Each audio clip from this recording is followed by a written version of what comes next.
It seems to me that the Bentwaters Incident is a classic case where an apparent intrusion into our airspace, and indeed a landing in our country, was witnessed by serious-minded people in the military, responsible people doing a responsible job.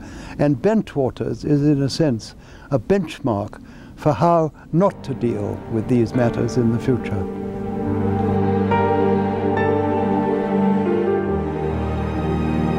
I know a good bit about the Bentwaters Incident, and I've read half a dozen books. I've interviewed a number of the people who took part in it. And what I have decided, after careful thought, and I have said it in public more than once before, there are only two explanations for what happened that night in Suffolk. The first is that what the people concerned, including Colonel Holt, who was at the time the deputy commander of the base, and a lot of his soldiers, or airmen, they claim that something from outside the Earth's atmosphere landed at their Air Force base. They went and stood by it, they inspected it, they photographed it. The following day they took tests on the ground where it had been and found radioactive traces. They reported this. Colonel Holt wrote a memorandum which was sent to our Ministry of Defence. He has appeared on British television at least once, to my knowledge, possibly more often, in which he has repeated, effectively, what he said in that memorandum. And what he said is what I have just described. That is one explanation, that it actually happened, as Colonel Holt reported. The other explanation is that it didn't. And in that case, one is bound to assume that Colonel Holt and all his men were hallucinating. My position is perfectly clear. Either of those explanations is of the utmost defence interest.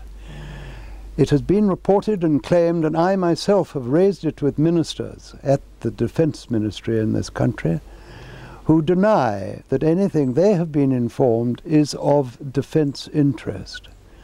Surely, to any sensible person, either of those explanations must be, cannot fail to be, of defence interest. That the colonel of an American Air Force base in Suffolk and his merry men are hallucinating when there are nuclear-armed aircraft on the base must be of defence interest. If indeed what he says took place did take place, and why on earth should he make it up, then surely the entry of a vehicle from outer space, certainly not man-made, to a defence base in this country also cannot fail to be of defence interest. And it simply isn't any good, ministers, and the Ministry of Defence in particular, saying that nothing that took place that December night in Suffolk is of defence interest. It simply isn't true. Since my name has become connected with UFO matters in quite a big way in this country, and in one or two other countries too, I have frequently been asked why a person of my background, a former chief of the defence staff, a former chairman of the NATO military committee, why I think there is a cover-up, or what the reasons may be for governments wishing to cover up the facts about UFOs. And a number of explanations have often been put forward, of which the most frequent and perhaps the most plausible is that the governments concerned, which are primarily that of the United States and that of my own country, believe that if they told the truth, which is that there are objects in our atmosphere which are technically miles in advance of anything that we can deploy, that we have no means of stopping them coming here, and that we have no defence against them should they be hostile, that, I believe, is because governments fear that if they did disclose those facts, people would panic. People would rush about, jam the switchboard like they did on that famous day in New York when there was a spoof, Martians have landed.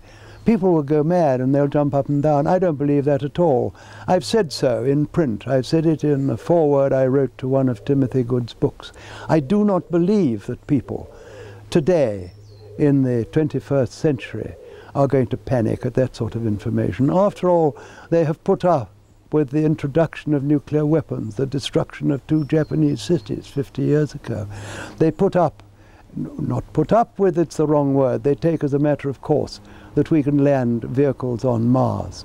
They can land to the precise instant forecast years before, vehicles on distant planets. Why should they panic? They're much more interested in this country in doing the pools or the lottery. They shrug their shoulders and take it as a matter of course. Anyway, they don't trust politicians, in my experience. So I believe that that is the most likely explanation. There are, of course, others, but I think I'll have to settle for that. What I'd like to say is that there is a serious possibility that we are being visited and have been visited for many years by people from outer space, from other civilizations. That it behoves us, in case some of these people in the future or now should turn hostile, to find out who they are, where they come from, and what they want.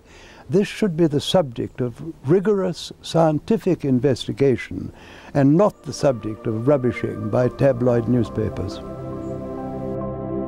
When we got about a mile from it, as a matter of fact, we were diving on the thing and the whole aircraft was shaking.